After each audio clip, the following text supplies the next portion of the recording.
ఈ నువ్వులు ఎంత అద్భుతమైనటువంటి, ఇప్పుడు ప్రతి ఒక్క క్యాన్సర్ పేషెంట్కి నా దగ్గరికి వచ్చే వాళ్ళకు వారానికి ఒక్కసారి నువ్వుల లడ్డు తినండి అని చెప్తే 6 వారాల్లోనే వాళ్ళ క్యాన్సర్ కూడాను ఉపశమనం కావడం మొదలుపెట్టింది. అది ఎన్ని క్యాన్సర్ పేషెంట్లో నాకు లెక్కలేదు. ఇప్పుడు blood cancer, bone cancer, lung cancer, గర్భకోశం క్యాన్సరు, ఈ క్యాన్సరు, ఆ క్యాన్సర్, ఏదేదో పేర్లు 30 రకాల క్యాన్సర్లు పేర్లు పెట్టుకొని ఉన్నారు. ఏ రకాల క్యాన్సర్లు పేర్లు పెట్టుకున్నా మీరు వారానికి ఒకసారి నువ్వుల లడ్డు మీరు మీ పిల్లలు తింటుంటే ఏ క్యాన్సరు మీ దగ్గరికి రమ్మన్నా రాదు. ఇది నువ్వుల గ్యారెంటీ. ఇది నువ్వుల గ్యారెంటీ. నువ్వులంటే ఏమనుకుంటున్నారు? కానీ డాక్టర్లు ఏం చెప్పారంటే 1990స్లో నువ్వుల నూనె తాగుతున్నావా నల్లగా అయిపోతావు, కొబ్బరి నూనె తాగుతున్నావా కొలెస్ట్రాల్ వస్తుంది, వేరుశనగ నూనె తాగుతున్నావా అఫ్లోటాక్సిన్స్ నరాల దౌర్బల్యం వస్తుంది అని చెప్పి మన పదార్థాలని ఎందుకు పనికిరావని చెప్పి ఈ విజ్ఞానులు, ఈ సైంటిస్టులు, ఈ పెద్ద పెద్ద ఇన్స్టిట్యూట్లు వాళ్ళు వందల వేల ఆర్టికల్స్ రాసేసి మన పదార్థాలని మనమే చీదరించుకునేట్టు చేసేసారు. ఇన్ఫ్యాక్ట్ నువ్వులంటే ఏం తెలుసా? ఎవరైనా చస్తే మన దేశంలో అనాదిగా నోట్లో నువ్వులు పోసి చివర్లో నారాయణ నారాయణ అంటారు. ఎందుకంటారు? అప్పి ఆ దేహంలో ఏదైనా ప్రాణం మిగిలి ఉంటే నువ్వులు పోస్తే వాడు బతికి బయటపడతాడు, నువ్వులు పోసినా బతకలేదు అంటే వాడు చచ్చాడు, తీసుకెళ్ళు దేహాన్ని. ఇంత అద్భుతమైన మహత్వకరమైన ఇది తరతరాలుగా వస్తున్న సంప్రదాయం. దాన్ని మనం విశ్లేషణ చేసుకోకుండా, అంటే నువ్వుల్లో ఇంత మహత్వం ఉంది అని తెలుసుకోకుండా ఎవడో ఏదో చెప్పాడని చెప్పి నువ్వులు అదంతకదే 2 సార్లు మనం సామెలు కొర్రలు వేస్తుంటే అవంతకవే పెరిగేవి. ఇంత అద్భుతమైన పదార్థం. ఏ చర్మ రోగమైనా నువ్వుల నూనె రాస్తే మాయమవుతుంది. రాయాలని నాకు ఇష్టం లేదంటే పొద్దున్న లేచి 3 చెంచాలు తాగండి, మీ ఎగ్జిమాలు, చుండ్రు, పిండ్రు, ఏమి చర్మ రోగాలన్నీ మాయమైపోతాయి. ఇంత అద్భుతం ఉంది. ఏ ఒక్క విజ్ఞాని ఇంతవరకు, ఫారిన్ విజ్ఞానులను వదిలిపెట్టండి, వాళ్ళకి తెలియదు, మన దేశంలో ఉన్న విజ్ఞానులు ఇంతవరకు ఒక్కరు నువ్వుల మీద రీసెర్చ్ చేసి ఒక్క పేపర్ కూడా రాయలేదు.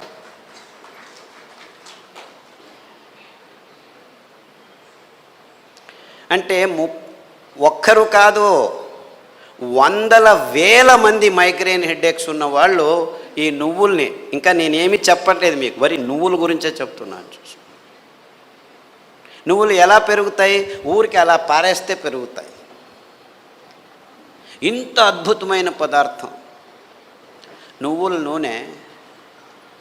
ఏ పార్శ్వవాయువు వచ్చినా, ఏ లక్వా వచ్చినా, ఏ నరాల దౌర్బల్యం ఉన్నా వారానికి 3 సార్లు మీరు నువ్వుల నూనె 2 చెంచాలు ఉదయం తాగితే మీ నరాల దౌర్బల్యాలన్నీ అలా మాయమైపోతాయి. పార్కిన్సన్స్, నువ్వు నా భార్యవా? ఎప్పుడు పెళ్లి చేసుకున్నాను నేను నిన్ను? మరుపు రోగం అంట అందరికీ, పార్కిన్సన్స్, ఆల్జైమర్స్. అంటే మర్చిపోతాడు వాడు వాడేవాడని తెలియదు వాడికి.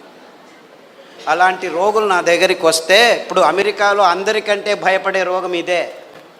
వాళ్ళకి క్యాన్సరు, డయాబెటీస్ అంతా మామూలు అయిపోయాయి, బతకడం నేర్చుకుంటున్నారు దానితో. కానీ పార్కిన్సన్స్తో బతికేది, బతుకుతున్నానని కూడా తెలియదు వాడికి. ఇలాంటి భయంకరమైన రోగాలు వస్తే 1 వారం కొబ్బరి నూనె, 1 వారం నువ్వుల నూనె, 1 వారం వెర్రి నువ్వుల నూనె అని ఇంకొకటి ఉంది. వెర్రి నువ్వులని తెలుసా? దానికి పేరు ఎందుకు పెట్టారు వెర్రి నువ్వులని? నీకు వెర్రి ఉంటే ఈ నువ్వుల నూనె తాగితే వెర్రి కూడా బాగా అయిపోతుంది. I'm not joking, I'm very serious. చాలామంది పిల్లలు బుద్ధిమాంద్యులుగా పుట్టి వెర్రిగా ఆడుతుంటే అక్కడ ఇట్లా చూస్తూ ఉంటే వాళ్ళకి వెర్రి నువ్వుల నూనె, కొబ్బరి నూనె తాపిస్తూ దానికి తోడు సామెలు, అరికలు తినిపిస్తూ ఉంటే 3 నెలల్లో బాగా కూర్చొని నేను స్కూల్కి వెళ్తానని చెప్పి ఇప్పుడు 10వ తరగతిలో ఫస్ట్ క్లాస్ వచ్చిన వాళ్ళు 18 మంది ఉన్నారు నా దగ్గర. అంటే పెద్దవాళ్ళకు వెర్రి ఉన్నా కానీ ఈ పార్కిన్సన్సే బాగా అవుతుంది. రాసేదానికి కావట్లేదు. సంతకం పెడితే బ్యాంకు వాళ్ళు చెక్ను రెస్పెక్ట్ చేయడం లేదని వందల వేల మంది నా దగ్గరికి వస్తే, వందల వేల మంది, ఒకరు ఇద్దరు కాదు, ఈ అరికలు సామెలు కొర్రలు తినిపిస్తూ ఈ నువ్వుల నూనె, వెర్రి నువ్వుల నూనె, కొబ్బరి నూనె వారం వారం మార్చి మార్చి తాపిస్తూ పసుపు కషాయం, జీలకర్ర కషాయం, శుంఠి కషాయం తాగిస్తే 3 నెలల్లో సైన్లు చేస్తుంటే చాలా బాగుంది, ఎలా తయారయ్యారు మీరు అని బ్యాంకు వాళ్ళు అడుగుతున్నారట. అంతకుముందు నోటరీ సర్టిఫికెట్ని తీసుకోవాలి, ఈవిడే సైన్ చేస్తుంది కానీ సైన్ చేయలేకపోతుంది, డాక్టర్ సర్టిఫికెట్ తీసుకోవచ్చు. ఇలాంటి కేసులు వందలు ఉన్నాయి. కారు నడుపుతూ ఇప్పుడు హ్యాపీగా వెళ్తున్నారు 70 years పార్కిన్సన్స్ డిసీజ్ వాళ్ళు. అంటే నేను క్యాన్సర్ గురించి చెప్పట్లేదు, that is such a silly problem, such a silly. మొన్న HIV పేషెంట్లని చాలామంది నా దగ్గరకు వస్తున్నారు, ఫోన్లలోనే వస్తారు, రారు కూడా. నాకు ఇలా ప్రాబ్లం, ఏం ప్రాబ్లం లేదైనా నా దగ్గర రానే అవసరం లేదు, నేను చస్తున్నాను, పేషెంట్లు చూడలేక అక్కడే ఉండు, ఫోన్లోనే చెప్తాను. ఈత ఆకు కషాయం, బిల్వాకు కషాయం, గరిక ఆకు కషాయం, బిల్వాకు అంటే మారేడాకు అంటారు, కషాయాలు తాగండి. దానికి తోడు వేరుశెనగ నూనె. వేరుశెనగ ఆ గులాబీ రంగు చిప్పలో రెస్వెరట్రాల్ అని ఒక అద్భుతమైన పదార్థం ఉంది, ఇంకెక్కడా లేదు ప్రపంచంలో. ఆ వేరుశెనగ చిప్ప, ఆ గులాబీ రంగు ఉఫ్ అని ఊపేసి లోపలికి తింటామా, అది మందు, ఇది రోగం.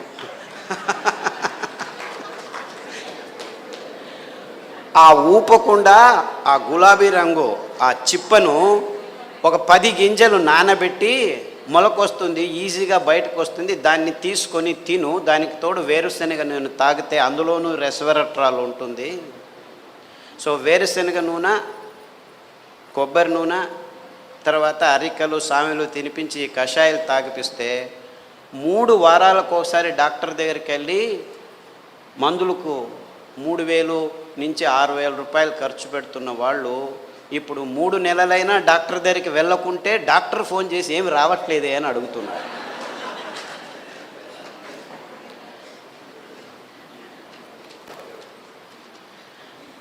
అంటే ఆ ఈత ఆకులో, ఆ మారేడు ఆకులో, ఆ గరికలో ఎంత అద్భుతమైన విషయాలు ఉన్నాయని ఎవరూ చెప్పేదానికి ముందుకు రావట్లేదు.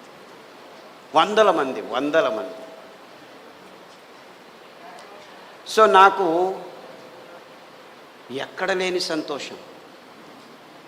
ఈ అరికల్లో, సామెల్లో, ఊదుల్లో, కొర్రల్లో గ్యాంగ్రీన్ పేషెంట్లు అది ఎంతమందికి బాగు చేశానో నాకు లెక్కనే లేదు నాకు. I have no count. రేపు కాల్ కట్ చేస్తారంటే డాక్టర్ ఖాదర్ చెప్పాడు, చామంతి పూల కషాయం, ఆకుల కషాయం తాగండి. గడ్డి చామంతి అని ఇంకొక ఆకు ఉంది, దానికి కషాయం తాగండి. సామెలు వారంలో 3 రోజులు తింటూ మిగిలిన ధాన్యం ఒక్కొక్క రోజు తింటే 6 వారాల్లో గాయం బాగైపోయి 6 నెలల్లో 6 కిలోమీటర్లు నడుస్తున్నాను డాక్టరు, ఎంత హ్యాపీగా ఉన్నానని ఫోన్లు చేసి నా దగ్గర రావాల్సిన అవసరం లేదు బాబు, నేను మిమ్మల్ని చూడలేను. ఫస్ట్లో 100 మందికి నేనే గాయం బాగు చేసి క్లీన్ చేసి అంతా చేసి బాగు చేసి, ఇప్పుడు నా దగ్గర రావద్దండి మీరే చేసుకోండి అని చెప్పేసి ఫోన్లలోనూ యూట్యూబ్లోనూ పుస్తకాల్లోనూ రాసేస్తే ఇప్పుడు ప్రతిరోజు ఇంకా ఫోన్లు బాగలేదని చెప్పి ఫేస్బుక్లో వాళ్ళే రాసుకుంటాను, వీడికి ఎందుకు చెప్పడం అనవసరం అని.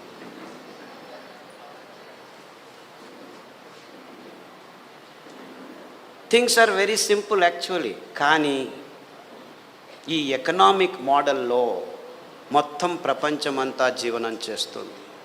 విజ్ఞానం కూడా ఎకనామిక్ మోడల్కి వచ్చేసింది. ఎంత భయంకరమైన అసత్యాల్ని విజ్ఞానికము, వైజ్ఞానం అని చెప్పేదానికి పాలు అనే ఒక పదార్థమే చాలు. పాలంటే ఏమిటి?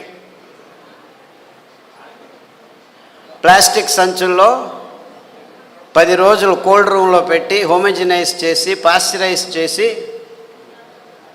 చిన్నపిల్లల నోట్లలోకి ప్లాస్టిక్ బాటిల్లో ప్లాస్టిక్ నిపుల్స్తో పెడుతున్నది పాలనుకుంటున్నారా మీరు? పాలంటే తల్లి తన స్తనం నుంచి నేరుగా పాప నోటికి అందించే అద్భుతమైన అస్థిర పదార్థం. అంటే నేరుగా ఇంకా మధ్యలో ఏం ఉండకూడదు, నో ప్రాసెసింగ్, నథింగ్. అది మనిషి కావచ్చు, ఆవు కావచ్చు, పులి కావచ్చు, ఏనుగు కావచ్చు. పాలు నిర్వచనం ఇది. కానీ విజ్ఞానం పుస్తకాల్లో ఏం రాసుకుని కూర్చున్నాం మనం? పాలు పరిపూర్ణ ఆహారం అని అందరూ పాలు తాగడం మొదలుపెట్టారు.